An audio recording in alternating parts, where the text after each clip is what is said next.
8 people lost their lives and another 300 were injured in one of the deadliest mass casualty events at a music festival in recent memory. Now, those who saw what took place at Astroworld in Houston are making adjustments of their own to protect concert goers in Music City. News Channel 5's Levi Ismail joins us now live from Bicentennial Park, where Nashville and CBS will host New Year's Eve. Levi, can we expect any adjustments after what happened in Houston?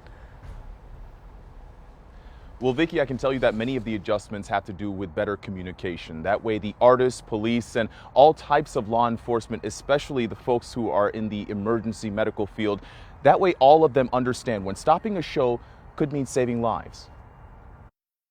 I think the artists naturally are going to have to take some type of responsibility, because ultimately in a concert the artist controls the energy. And in most cases, Eric Holt says they control communication. Holt is a concert promoter and professor of music business at Belmont University. His class just finished a chapter on event security, which he calls timely, considering the tragedy in Houston. It's always like one of the big things that you have to consider. 8 people died during the Astroworld festival over the weekend. Another 300 were injured, and some say headline artist Travis Scott should be held more responsible. He played for another 30 minutes as first responders tried reaching the wounded. But Holt says this falls on more than one person. There's probably a communication breakdown because the production staff or the security staff should have gotten to his manager, which probably should have gotten to him to stop the show at minimum. The one thing we've never said is who would go to the stage to stop a show.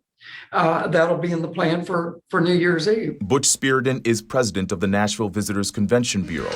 With New Year's Eve Nashville hosted by CBS expected to draw thousands, he says his office or Metro Police will be on stage to stop the show if necessary. You want to manage the crowd size, but you also want to make sure every step is taken care of. Ingress, egress, medical attention, security. It's part of why they've moved the event from Broadway to Bicentennial Mall Park in recent years. Spearden says they will make exits easier to spot and fences easier to break down in the event of a mass rush of people.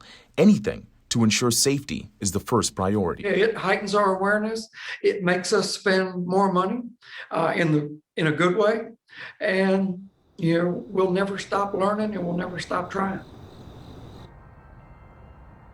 Spearden says this is not the first time they've had to learn from a tragedy that happened elsewhere. They've made adjustments to the set design criteria after the stage collapse that happened in Indianapolis. And then, after that mass shooting that happened in Vegas during that concert, now we have metal detectors at pretty much all of the events of this size.